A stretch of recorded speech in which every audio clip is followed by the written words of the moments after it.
This is Brandon Arnold. He's the Executive Vice President of the National Taxpayers Union. Sir, thanks for joining us. My pleasure. All right, so there were jitters. Was the Federal Reserve going to raise interest rates? They did by 0.25% or refused to use basis points. What is that just for all of us who don't understand fully what that means? What does it mean to the economy when the Federal Reserve, with 6% inflation and massive corporate layoffs that are happening right now, what does it mean when the Federal Reserve raises interest rates by 0.25%? Well, the 0.25% interest rate increase is going to mean higher mortgage rates. It's going to mean higher interest rates if you're trying to finance an automobile or make a major purchase.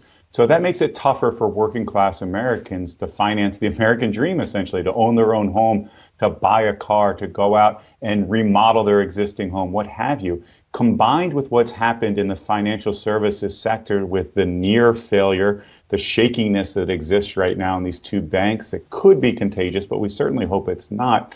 I think what we're going to see is much tighter lending standards coming from banks. That's going to happen in conjunction with these higher rates. So again, it's going to make it more and more difficult for working class Americans to access the funds that they need to make those big purchases in their lives, to buy that house, to buy that car, to send their children to higher education, to college, and so forth. So you're not allowed to tighten lending practices. We've been told for 20 years. No job, no income, no credit, no collateral, right? And we know what happens when they loosen lending restrictions. People who otherwise, if you have a group of people that they've saved, they've been responsible, they're ready to buy that home. If you have X number of homes and Y number of people qualified to buy them, that kind of sets the market price for existing housing or even new constructions. And the banks can make loans to those people with the limited risk that comes with making a loan to anyone. But if you start to add people to the Y side of the category through loosening of restrictions, now the mortgages have to become more expensive as there's more buyers. And those people that did the right thing, they're buying a higher price that they may or may not afford, but it's going to be higher. But now you have people introduced into the mix who couldn't afford the mortgage previously because of the lending restrictions, who are now getting these inflated mortgages. And that is kind of how we got the housing bubble. Right. And what's really concerning for taxpayers there is who's the backstop? Of course, the GSEs, who are essentially backed by federal taxpayers. We saw that in 2008, 2009, huge taxpayer bailout. That potential currently exists with this runaway housing market that has only recently started to cool. Obviously, the housing market needs to cool some. There's no question about that. But the pace at which the Fed has increased rates, I think, is going to be very harmful to average Americans, to working class Americans, because those rates have increased much, much faster than the housing market has begun to cool. So you're going to have this period, at least for a year, maybe even longer, where those prices are not coming down quickly enough to bring houses into the price range, into a monthly payment range that average Americans can afford. So I do think it's going to be a crisis that is exacerbated by this banking issue and by actions by the Fed, of course. Well, I mean, I don't know how they just say we're covering all the deposits. I thought there was a cap of $250.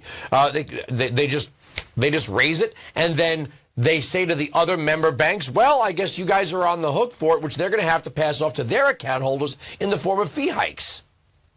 Right. And the government, of course, assesses fees on these banks as well as not considered taxpayer funds. But those funds will be tapped in this case. And when they need to be replenished, the banks raise those funds on those fees on their customers, people like you and me, of course. So, yeah, it's all coming out of our pockets at the end of the day, unfortunately. They say the economy is doing great. Well, then why is it if you type in the word layoffs into Google and hit the news tab, it's nothing but corporate layoffs? I mean, one thing I know is that major corporations have, in-house economists who kind of advise, the CEOs and the CFOs and the boards of directors. All these Disney's about to lay off 4,000 people. You would think that the Disney parks would be swelling with tourists, that now that we're kind of out of the pandemic, we see entertainment companies, pharmaceutical companies, travel companies, all laying people off. What do they know? Yeah, I mean, what they know is what I think this administration and what Congress doesn't know, and that is the economy is much weaker than the macro numbers, the big picture numbers would suggest. And we see that in these anecdotal examples that you've provided. A lot of major corporations. It started with the tech sector, but it's bled into the financial services Google, sector, I forgot to say that. Sector. Google and Meta. Google, Meta, and Twitter are laying off massive numbers of people. Yeah, Amazon as well as a tech company and a retailer. So the contagion is much broader than just the tech companies. The beauty of the private sector, of course, is that they can grow and shrink as they need to respond to market conditions. What we're not seeing, of course, is that same phenomenon take place in the federal government. We need to contract the federal government right now because the expansion that we've had, and it's expanded to the tune of about 25% just over the last 2 years. Of course, that means a much larger federal workforce. That has contributed to inflation. That is because we've spent so much money, we've pushed more dollars into the economy, that has contributed to inflation. What House Republicans right now are trying to do is correct that overspending that's taken place over the last couple of years, contract the size of government, which probably will involve some layoffs. But unfortunately, because the federal labor unions are so incredibly powerful, that's an extremely difficult thing to do. So the federal government can't respond to a softening economy the same way that these savvy businesses can. The government created this problem. Why do we think the government can solve them? The same people that created the problem are saying we should give them credit for solving the problem. That's like going to get your cancer treated by a guy named Dr. Cancer.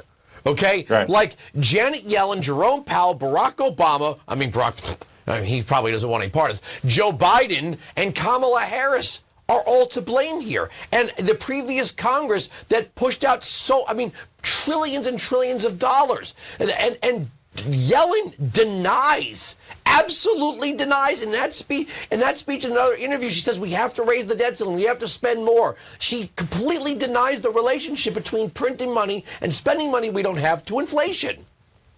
Right. I mean, you can't put $6 trillion into the economy at a time when supply chains are a complete and total mess and not expect inflation to be a huge, huge problem. Unfortunately, Congress is to blame. The administration is to blame. The Fed was asleep at the switch. They should have raised interest rates much, much earlier. Then they wouldn't have had to be so aggressive in this rapid velocity. This rate increase that we've seen has happened at a faster clip than any time we've seen since 4 decades ago. So that pace at which they've raised rates has put additional stress on the economy, the private sector, like the banking sector, which we're experiencing now. We still have inflation, though it's started to cool a little bit. So we just have an assortment of problems right now. And no, we do not want the federal government solving these.